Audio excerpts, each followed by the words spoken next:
सास नंबरी बहू 10 नंबरी। पूरे घर में मालती देवी का हुक्म चलता था। अपनी बड़ी बहू को वो टीवी के रिमोट की तरह कंट्रोल करती थी।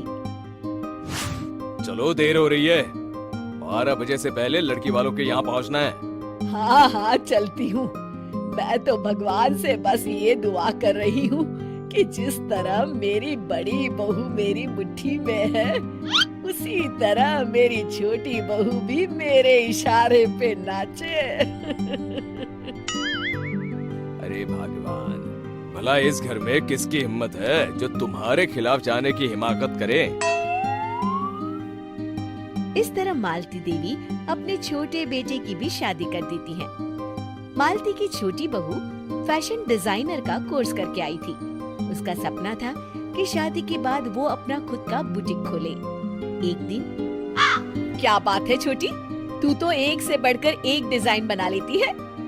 इसमें कौन सी बड़ी बात है दीदी, आप चाहे तो मैं आपको भी सिखा सकती हूँ। हाँ, फिर हम दोनों मिलकर एक बुटीक खोल लेंगे। लेकिन दीदी, उसके लिए तो बहुत पैसे लगेंगे। हाँ तो क्या हुआ, पैसे माँ जी से ले लेंगे। हाँ हाँ, मेरे पास तो पैसों का पेड़ है ना, तोड़ के तुम दोनों को दे दूंगी। मेरी एक बात अच्छी तरह समझ लो, मैं तुम दोनों को एक ढेला भी नहीं देने वाली। बड़ी आई बुटीक खोलने वाली। ये आप क्या कह रही हैं माँ जी? आप हमारी मदद नहीं करेंगी तो कौन करेगा? अरे अगर बुटीक खोलने का इतना ही शौक है तो अपने माँ बाप से पैसे क्यों नहीं मांग लेती?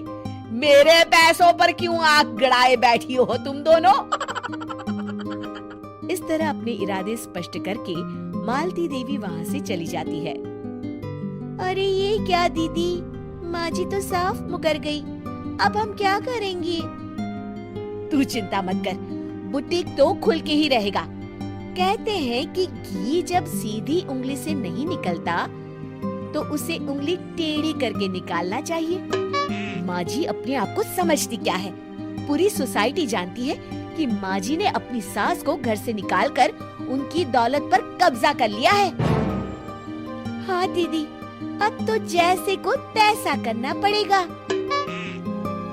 फिर दोनों बहुएं मिलकर एक साजिश रचती हैं। एक दिन, अरे नालायक, जरा ठीक तरह से पैर दबा, बिल्कुल मजा नहीं आ रहा। खाने पीने में तो कोई कसर नहीं छोड़ती। तभी वहाँ बड़ी बहू हाथ में एक फॉर्म लेकर आती है। माँ जी, आपके लिए एक खुशखबरी है। सरकार सभी बुजुर्गों को हर महीने 10,000 रुपए पेंशन देने वाली है। अरे ये क्या कह रही है तू? क्या सच में मुझे हर महीने घर बैठे 10,000 रुपए मिलेंगे? हाँ माँ जी, दीदी सच कह रही है। कल टीवी न्यूज़ में इस बारे में बता रहे थे।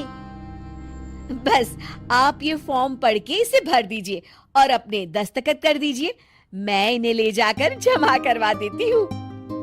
अरे नालायक, बड़ी कामचोर है तू। इस बुढ़ापे में कहाँ तुम मुझसे फार्म भरवा रही है? खुद ही भर ले, मैं दस्तखत कर देती हूँ। ठीक है माँ जी। फिर बड़ी बहू बड़ी चालाकी से फॉर्म के पन्नों के बीच प्रॉपर्टी के पेपर छिपा कर रख देती है और उन पर मालती देवी के दस्तखत करवा लेती है।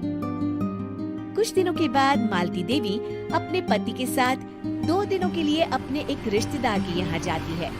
दूसरी तरफ दोनों बहुएं पूरे घर पर अपना कब्जा कर लेती हैं। मालती देवी जब अपने रिश्तेदार के यहाँ से लौटती है तब अपने कमरे में ताला लगा देख आग बबूला हो जाती है।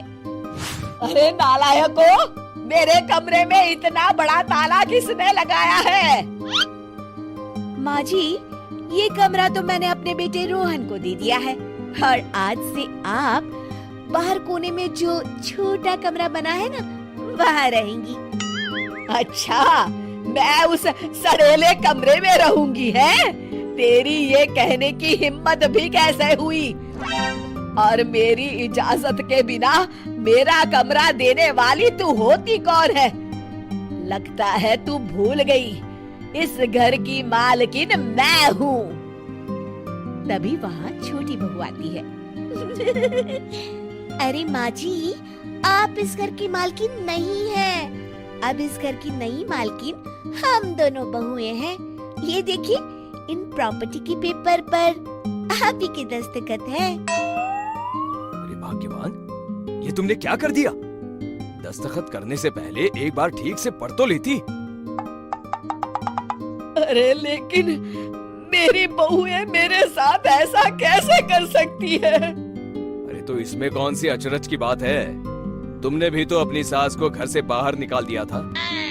टूटा फूटा ही सही, शुक्र करो कि इन दोनों ने कम से कम हमें रहने के लिए कमरा तो दिया। तुमने तो अपनी सास को वो भी नहीं दिया था। आज समझ में आया, जैसी करनी वैसी भरनी। चलो अपना सामान उठाओ और चलते हैं।